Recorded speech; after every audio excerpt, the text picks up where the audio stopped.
Yeah, this is what hard work does. Yeah, CCNA, Cisco Certified Networking Associate.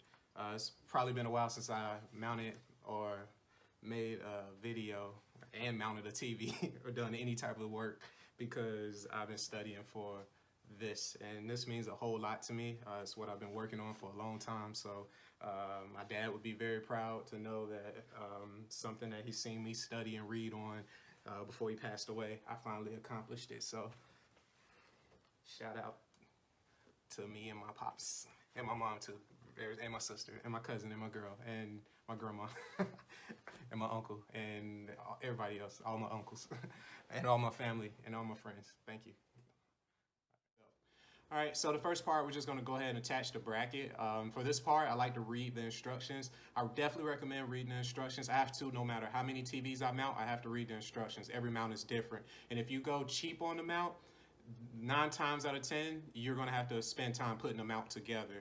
The more expensive mounts, the mount is already put together. So if you see a big box, that means your mount is kind of put together already. You just need to attach it to the wall in the TV. But if you get a little box, be ready to kind of put it together. So either way, I look at the instructions and I just follow them and put the mount onto the TV. It's a pretty simple step. I definitely recommend shopping on Amazon or eBay for your mounts. All right, the next part I'm doing is called measuring.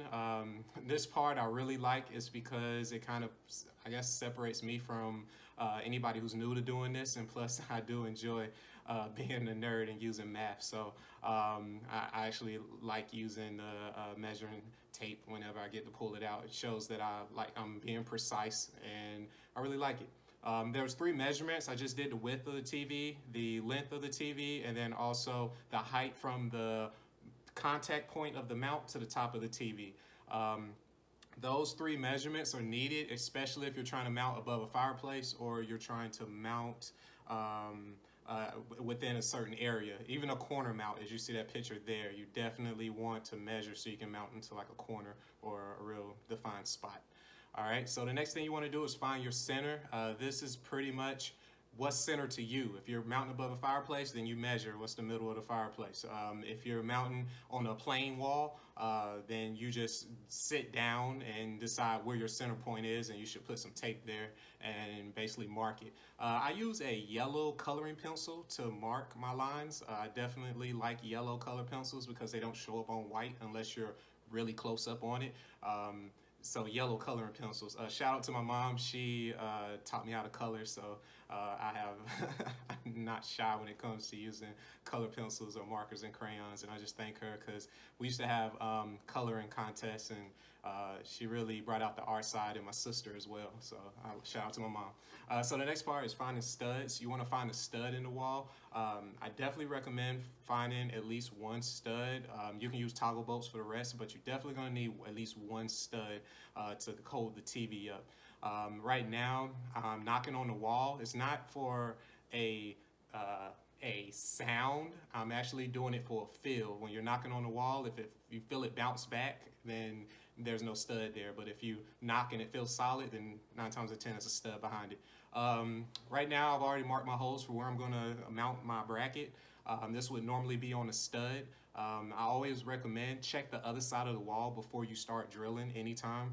There could be water pipes, there could be a bathroom, it could be something, electrical line, HVAC stuff, anything. So just check the other side of the wall before you start drilling anytime. All right, so I'm using toggle bolts. That little chart there is basically explaining something in physics. It's called a 3rd phase lever. Basically, do not use toggle bolts if your TV is more than 30 pounds. If your TV weighs more than 30 pounds, do not use toggle bolts because according to a 3rd phase lever, that toggle bolt will break or the drywall will break and the TV will be on the floor. So do not use toggle bolts by themselves. Make sure you find a stud at least on one side of the mount before using toggle bolts. But that's my disclaimer. Luckily for me, my TV weighs less than 30 pounds. If you want to know exactly how much your TV weighs, just look at the serial number and go to the specs, and it'll tell you exactly how much they weigh. It tells you everything on the specs.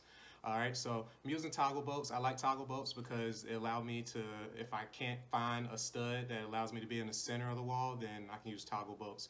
But I still try to find one stud. But for this situation, the TV is less than 30 pounds. TV weighs 25 pounds, so I'm able to use toggle bolts. And plus, I'm not going to extend it from the wall and leave it extended. I'm just getting it mounted, and the only time I extend it from the wall is when I'm hooking up cables, but I'll be quick to push it back. So it's not going to put much stress on the toggle bolts or the drywall.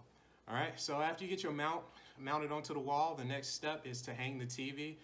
This is my proof to show you how light the TV is. As you see, I just threw it up there. That's how light this TV is to me. So it really is 25 pounds. So once you get it lined up, you just set it onto the mount. The next part is to just go ahead and tighten on those adjustment screws. I like to leave them a little loose just so I can still adjust the TV after I'm done, especially for the leveling. So you want to be able to leave it loose enough that you can still move it, but still tight enough that it'll stay in place. So once you get it leveled, the second thing is to use the eye bubble that you have, the leveler in your eye. Sit back on the couch, wherever you're going to sit, and see if it's leveled to your eyes. Sometimes the carpet's off level or the mantle, fireplace is off level, so or unleveled, so you got to still make adjustments so it looks good to your eye, not just a little leveler. All right, so what I'm doing now is just showing you. My camera is on the tripod. I just like showing people how easy it is to record your own passions. Right now I'm cleaning up. And if you see, my favorite tool, or one of my favorite, is this DeWalt drill. Basically, I can use the same battery from my drill and attach it. I said my DeWalt drill. It's my DeWalt vacuum. I can attach the battery to the vacuum, and then I can basically vacuum up all the drywall pieces. Not good for doing screws, but it's definitely great for drywall or little light pieces of wood. So that's all I need it for anyway. But after that, that's pretty much it. You just mount the TV, clean it up, and this is what it looks like when it's done. For the wires, I used a wire strip. You can buy those at Home Depot, and if it's your own home, you can fish the wires in the wall, except power wires. Do not fish in the wall with power wires, but that's up to you and your insurance company. But either way, that's the end of the video. Thanks for supporting, and there will be more videos to come. Thanks.